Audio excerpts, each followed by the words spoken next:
আমাদেরকে ফিরে যেতে হবে আমাদের রবের কাছে। আমরা কেউ আজীবন থাকতে আসি নাই। থাকতে পারবো আজীবন? দাদা চলে গেল, বাবা চলে গেল, মা চলে গেল, মামা চলে গেল, খালু চলে গেল, এরপর আমাদের টনক নড়ে না, তাই না? পাগল পড়া হয়ে আছে এই পৃথিবীর জন্য।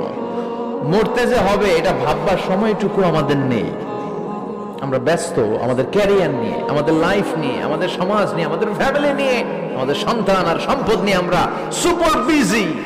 তো এজন্য এগুলি একটু ভাবেন, অনেক ব্যস্ত আমরা। এই দুনিয়ার পুরো জীবনটা এটা হচ্ছে লালসাময় একটা জীবন, লোভ, মরিচিকা, মায়াজাল।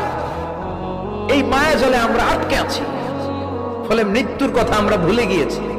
পাগলের মতো ছুটছি, আরো টাকা লাগবে, আরো খ্যাতি লাগবে, আরো যশ লাগবে, আরো দাপট লাগবে। আমার এত টাকা দিয়ে কি হবে?